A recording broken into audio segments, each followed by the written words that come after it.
आज आमर जो उदला थाना अंचल आम एक साइबर मीटिंग आयोजन करूँ। ये बाबद आम प्रथम आमर थाना आमर उदला थाना एक साइबर रैली आरंभ कलु। ये अंचल विभिन्न कॉलेजर पिला माने तथा विभिन्न अंचल ये अंचल मान्यगण्य व्यक्ति माने एवं शिक्षित लोक मैंने बुद्धिजीवी मैंने ये आमर साइबर रैली सामिल होती।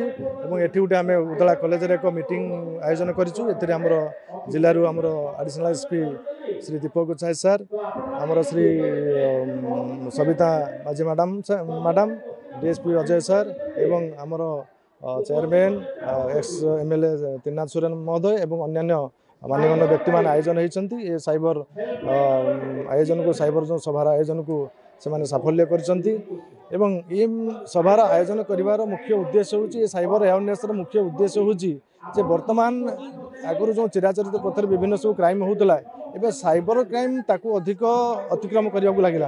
प्रति मुहूर्त प्रति समय आमर समाज साइबर क्राइम रे अफेक्टेड हो जाऊँचे जहाद्वारा कौन होना से जीवन सारा जो कष्ट अर्जित धन टंका सब बैंक अकाउंट रखुंट किए इन्शुरांस रखुची किए विभिन्न माध्यम रखुंट से हड़प कर नौकरी किए जानते रहू कि अजाणत रहू कि लोभर बशवर्ती हो ये सब कम कर। तो ये अवेयरनेस ये सचेतनतार मुख्य कार्यक्रम हूँ जे आम केमी से सचेतन करवा से लोभर बशवर्ती हे ना।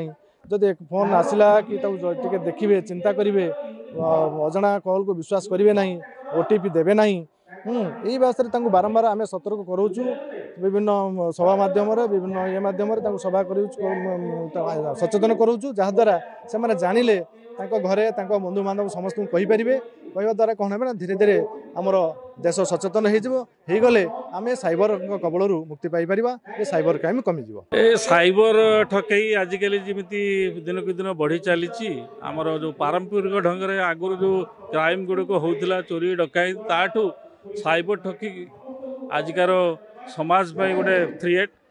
तेणु से बाबद आमर राज्य सरकार और होम डिपार्टमेंट और पुलिस प्रशासन ये जो साइबर ठकई मिलित भाव जो साइबर ठकई विरुद्ध रे गोटे अभियान अवेयरनेस प्रोग्राम ऑर्गेनाइज करमर ये उदला कॉलेज रे मु भावुची यही माध्यम आमर समस्त छात्र छात्री ठू आरंभ करी साधारण जनता ये बाबद अवगत रे अवेयर रे निश्चय आम जदि एबेठू ये जिनस बाबद अवगत न रही सीरीयस न रही सतर्क न रही आ बड़ बड़ ठकई रे शिकार हबू जहाँकि आमको अड़ुआरे पड़े लोक बहुत सर्वहरा हो जाती लोक इमती भी ठकई रे पड़ी।